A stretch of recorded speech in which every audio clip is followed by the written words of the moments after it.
Okay. So some examples of polynomials here, any of these things. Basically, it's whole number powers of a single variable that are, combined together with addition and subtraction, right? So it can have a single term, it can have many terms, but we can't have things like a square root of x. You can't have x in the denominator. You can't have, sort of weird terms or weird powers like that. It's got to be just whole number powers of the variable. So these are all examples of polynomials. The first two should be things that we're pretty familiar with. This is a linear function. So just a straight line. And then the second one, of course, is the thing that we've been talking about for a week now. It's a quadratic.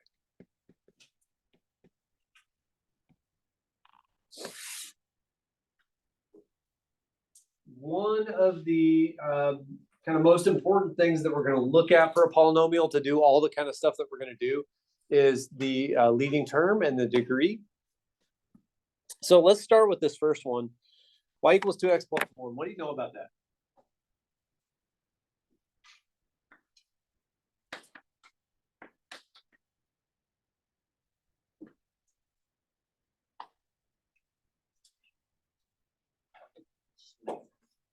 What? It's linear. It's a straight line, right? It's a straight line. A straight line, think y equals mx plus b. If I want to graph that, I need two things. One, a point. I can get the y-intercept, right, is 1. And then 2, well, how do I get another point? The slope here is 2, so we can do the stair step, up and over, rise over, run thing, right? Y-intercept, up 2 over 1 to get another point, up 2 over 1 to get another point, and then it's a straight line, so we just connect them. Okay, so in other words, we know everything there is to know about that pretty much just at a glance, right? For something that has a square term in it, right? Now it's quadratic, right? The degree is 2. This is degree 1. The degree here is 2. For quadratic, we can't quite do everything in as precise or exact a way. For a quadratic, they're a little more complicated. The graph's a parabola. It's got some curvature, right? There's some kind of subtlety to that. But we do know a lot about them. What are some things we can tell about this just by looking at it, right? Without working anything out, just by looking at it. It's a parabola, right? Sort of a U-shaped graph. What else?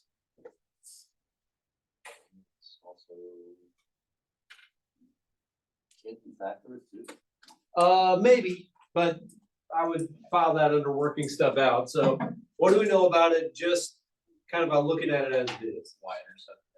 The y-intercept is -2 because if I plug in 0, I get -2. How about which way is it open? Up, how do you know? What's positive?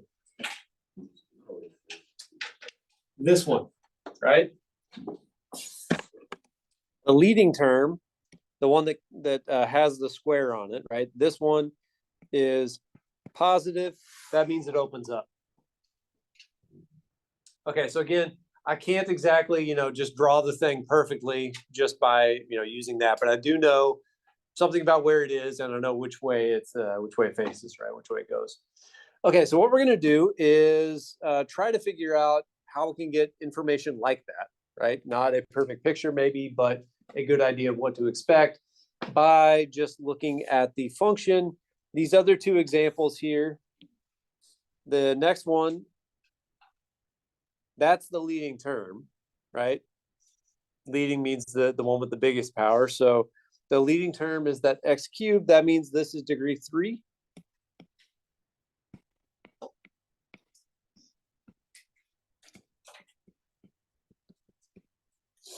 Degree 3 polynomials are also called cubics. So it's a cubic. And the next one is degree, or has degree 4.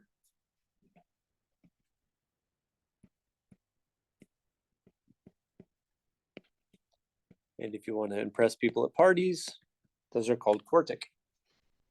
All right, so let's take a minute, graph those. I know you don't know how. Grab Desmos calculator, whatever, graph those, just sketch them.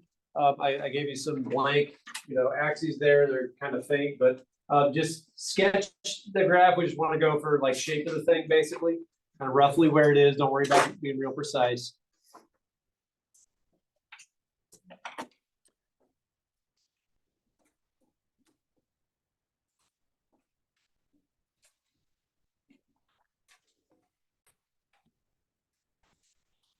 Okay, so let's just take a quick look at them one at a time. There's the first one. Again, just a straight line, right? Y-intercept 1 slope 2. Boring, right? Get 2 points, connect them with a ruler or something, and you're good to go. There it is. Second one, the quadratic. Again, we know kind of something about what to expect there, right? It's a parabola. The leading term is positive, which means it opens up. You see that y-intercept at -2. It's got a couple of x-intercepts. We could find those, maybe by factoring or by quadratic formula. We know how to get those. It has a vertex. We know how to find that too, right? We know how to work that out. But there it is, right? For the moment, just mostly the kind of shape and which way it's going. Okay, the other two we maybe don't know as well what to expect, but there's the degree 3, right? The cubic, the third one. And here's the last one. There you go. Okay, so how would you describe what happens as we sort of go down this list? More squiggles? I like it. That's even the wording I would have used, I think, or maybe more wiggly, I don't know, rather than squiggly. But yeah, more stuff happens, right? The graphs are more interesting. They do more stuff. This one doesn't really wiggle or mess around at all. It just is what it is. This one, though, well, at least changes direction once. If I'm thinking of these like a sort of old-fashioned roller coaster, right? No loops or anything, but that one's more interesting than this one would be, right? And this one's even more interesting, right? This one goes up and then comes down, then goes up again, and then the last one, again, even more stuff happens. So as the degree goes up, the function gets sort of more, I don't want to say complicated, but kind of more complicated. But that allows more stuff to happen, right? Okay, some ways that we can sort of quantify that. One is the degree, right? That's a numerical thing. That's a measure of what's going on. The degree is the highest power that shows up. So for this one, the degree is 3, right? The amount of wiggliness that happens, right, or the number of squiggles, we can quantify that as well by talking about how many times it changes direction. How many times does this change direction? If I'm reading the graph from left to right and describing what's going on, first it's going up, then down, then up again, right? So how many changes in direction do we have? 2 then, right?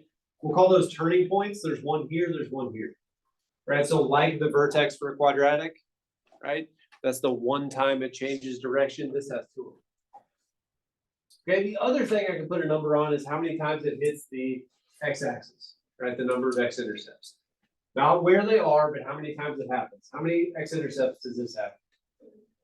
1, 2, 3, right? Okay, so take a minute, look at those 4 graphs.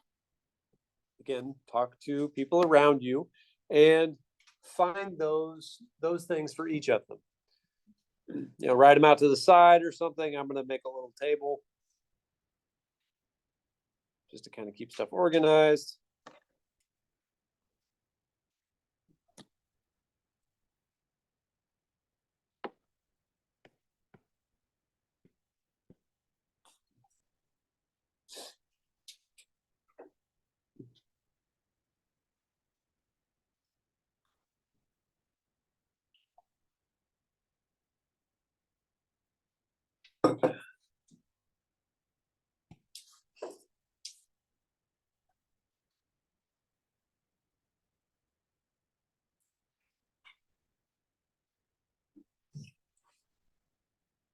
what's the degree? Again, that one is sort of definitive, right? And then from the graph, how many x-intercepts does it have? How many turning points? And then kind of describe, what the ends do.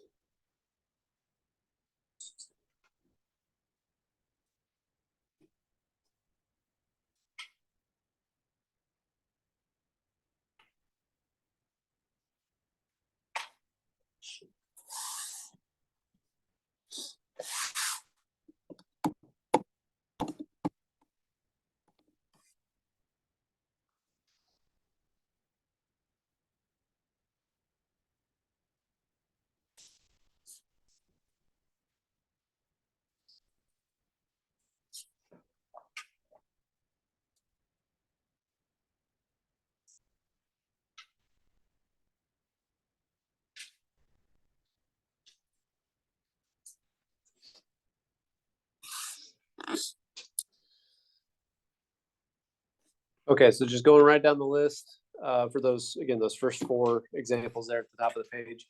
I just labeled maybe and C because I didn't want to write them down again. The degree, 1, then 2, then 3, then 4, right? Okay, so here's the first one, right? Y equals 2x plus 1. The degree is 1. How many x-intercepts does it have? 1. How many turning points does it have? In other words, how many times does it change direction? None. That's the whole thing about linear functions, is that they don't, right? Constant rate of change or constant slope. They always do the same thing. So they don't change direction at all. If we were to describe the way that the ends of this graph behave, right? So forget about the middle. Just look at the ends. If you think about like graphing it by hand, where you draw the little arrows on the end of the thing as it goes off of the amount that you're willing to actually draw. Do they point in the same direction or in opposite directions? Opposite directions in which way? That one ends up pointing toward positive infinity, up, and this one ends up pointing down, right? Okay, so I'm just going to sort of draw that.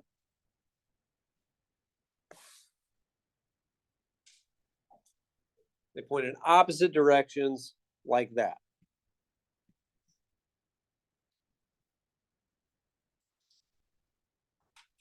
Okay.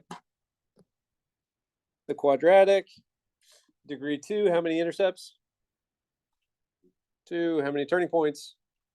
1, the ends, same direction, both up, both in the positive direction. Okay.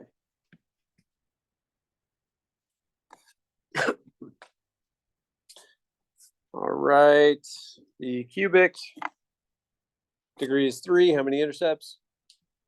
3, how many turning points?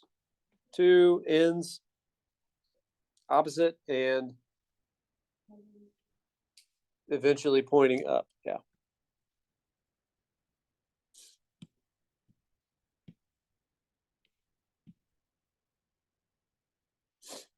Okay, and then the last one, the degree 4.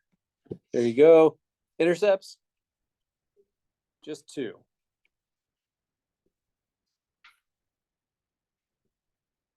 Right? Just 2. Here and here. But can we imagine it having more? Knowing what we know about, how functions work, right? What's already there determines the shape, but I know how to move stuff around. If I shifted this thing up 1, if I shifted this thing up a little bit, how many could we have? 4, right? Yes, you could also have 3 right there. Or if I hit through the sort of like widest, like thickest part of the graph, I can get 1, 2, 3, 4, right? Okay, so it actually has 2, but I can kind of see a way that I could get 4, right? Okay, so it has 2. I'm just gonna like put an asterisk by that because, again, like the shape of the graph would allow for more, right? Okay, how many turning points? 3. What do the ends do? Same direction, both up.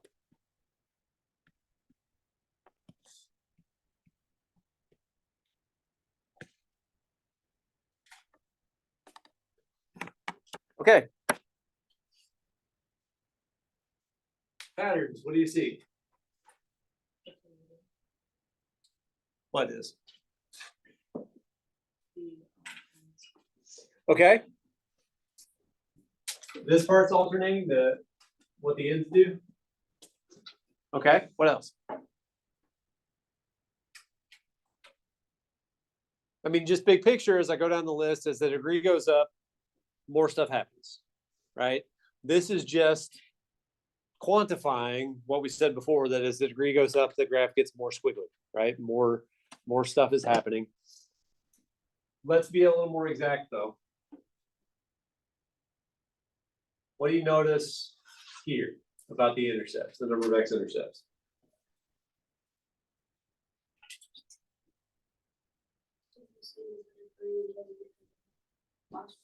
Okay, same as the degree except for that last one.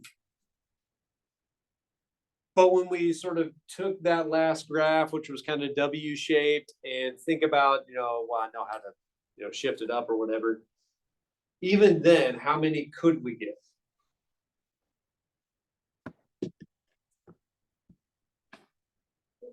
It has 2 right now. I can imagine it having 3. I can imagine it having 4. Can we get any more than 4? No, right? Not with the thing shaped like this, right? The place where the x-axis would hit this the most would be, somewhere in here, which would be 4 times. There's nowhere that it's going to cross over more than that. Okay. Yeah, right, kind of. So like from far enough away, and you can actually do this if you like mess around with zooming it a little. From far enough away, it kind of just looks like a parabola because the ends are pointing the same direction. Only there's a little more squiggly stuff in the middle, right? Yeah, that's a good point. What about the number of turning points? And how it ties into these other things? The degree is 1 more, or the number of turning points is 1 less, right? And the number of intercepts then is 1 more as well. Think about it this way. Here's the x-axis. Say I'm right here, heading that way. Well, I can cross the axis sort of for free, right? I get 1 intercept, but if I want to get another intercept, if I want to hit the x-axis again, what has to happen? You have to change direction, right? So you sort of get 1 for free, but after that, you have to change direction to be able to get another one. So yes, that number, the number of turning points, is 1 fewer than this number, which is tied to the degree. And all of this is a cap on what can happen. If the degree is 2, you can never have any more than 2 x-intercepts, but you could have fewer. You can never have any more than 1 turning point. Well, that's kind of a bad example. If it's degree 2, then it has 1 turning point. But think about the cubic. What's the very first cubic function that we looked at? Just y equals x cubed, right? Which looks like this.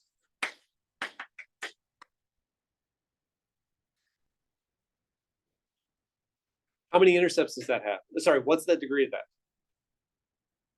3. How many intercepts does it have? Just 1. How many turning points does it have? None, really, right? It doesn't actually change direction. There's this 1 point where it kind of flattens out for a second.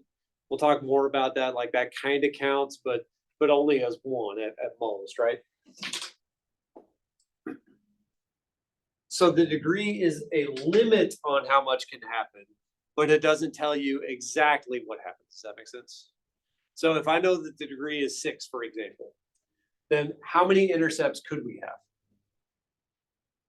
6, but it could be fewer than that. How many turning points could we have? 5, but it could be fewer than that. What we know for sure, though, is the way that this relates to the end behavior. How does this work? Yes, these are alternating, but why?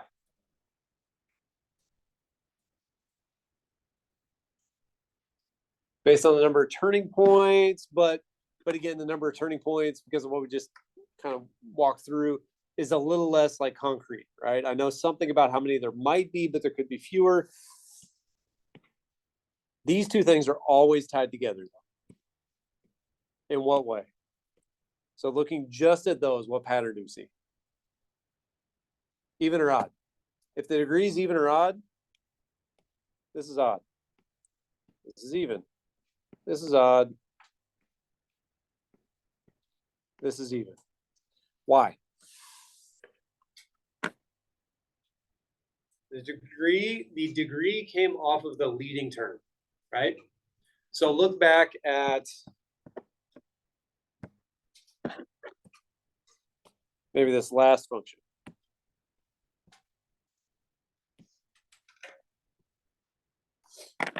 The degree is 4 because the leading term, the highest power term is 4, right?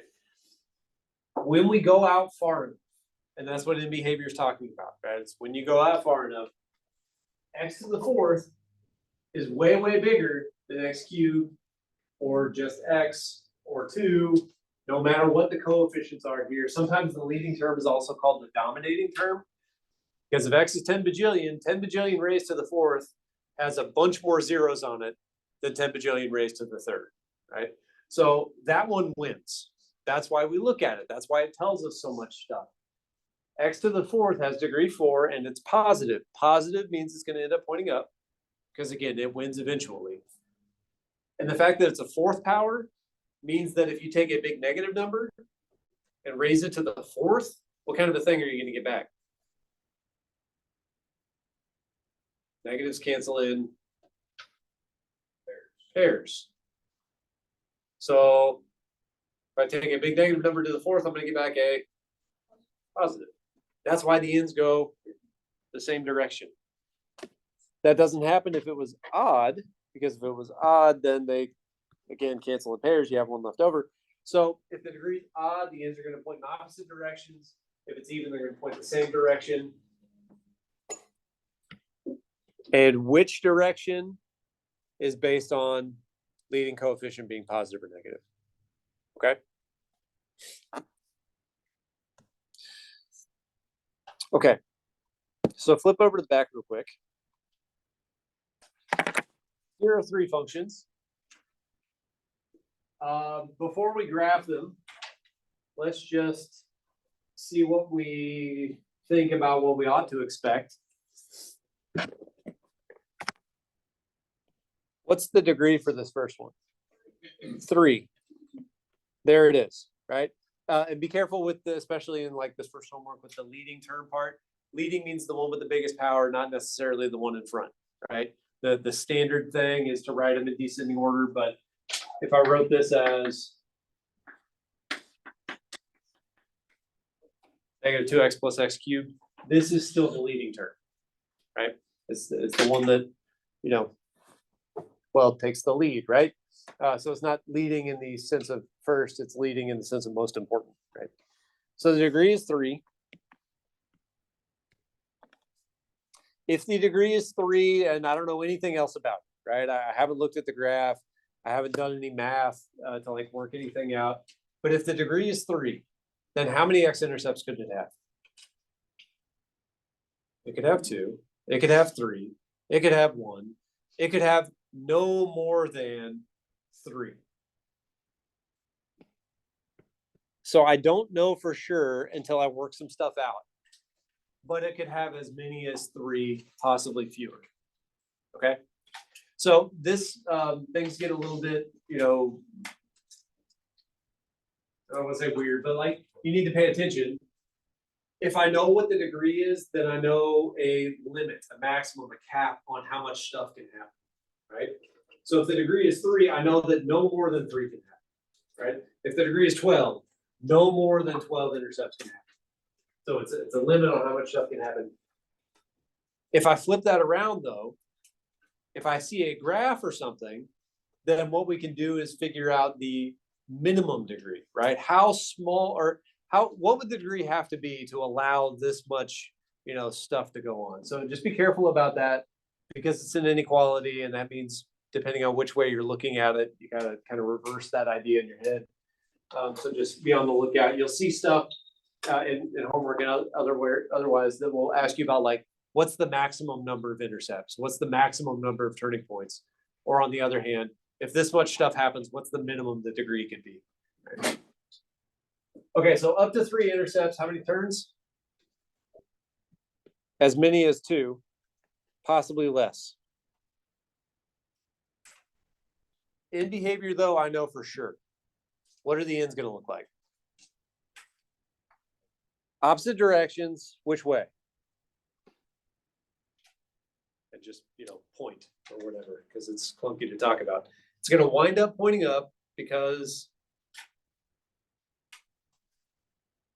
this is positive.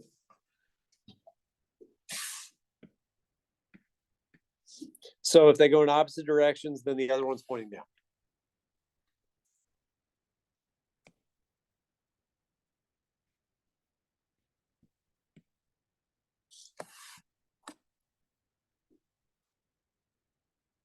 All right, let's take just a couple of minutes and do the same thing for the other 2.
All right, so the next one, the x to the 4th, the degree is 4, which means it could have as many as 4 intercepts, as many as 3 turning points, but the ends for sure are going to go in the same direction and both pointing up. Okay, good. All right, now the last one I gave to you factored instead, right? Which means we have to do a little bit of work to figure out what the leading term looks like. What do we need to do?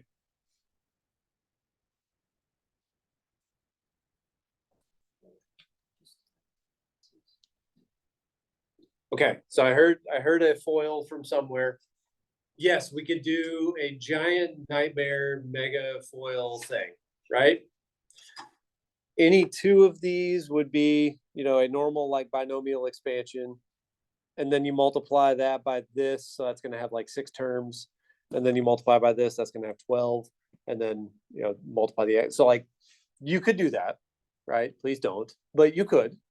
How would we figure out where the leading or the dominating or the biggest power term comes from? The general idea is that everything's getting multiplied by everything here, right? Like it's just a big giant cluster of an expansion thing. But where would the leading term come from? When which pieces of these things all, all multiply together? Yep. So what would the leading term be? X to the 5th. And then some other junk that I don't really care about. Because that all of the other stuff is lower order. It's going to be x to the 4th or lower, which means it's not leading, which means it's not the important part. Does everybody see that? Okay. And what if, let me just modify things real quick. What if this term had been 1 plus 2x, and this one had been, 3x minus 2? Then what would the leading term be?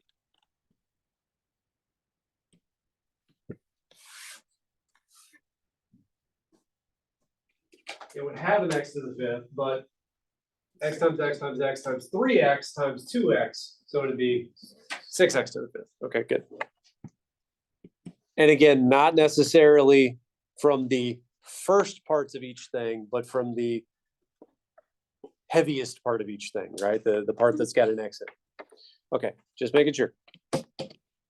Okay, those things weren't there though. So it's x to the 5th, which means the degree is 5, which means it has no more than 5 intercepts and no more than 4 turning points. And what do the ends do? Opposite directions, pointing up eventually. Okay. What I want you to do for tomorrow is actually graph those 3 and look at them if you haven't already, and verify or change these, right? So determine if our limit we put on it, if that's right, or if there's fewer than that. And then think about 1 and 2 here. If a polynomial has degree 7, then what can we say about it? Or if it has degree n, where n is just some natural number. So 7, 12, 14, 136, whatever. Like, what can we say about it then? Okay. So think about answering, or sorry, don't think about answering it. Think about it and then answer it. And we'll pick up there tomorrow. Okay. All right. Y'all have a good day. I'll see you then.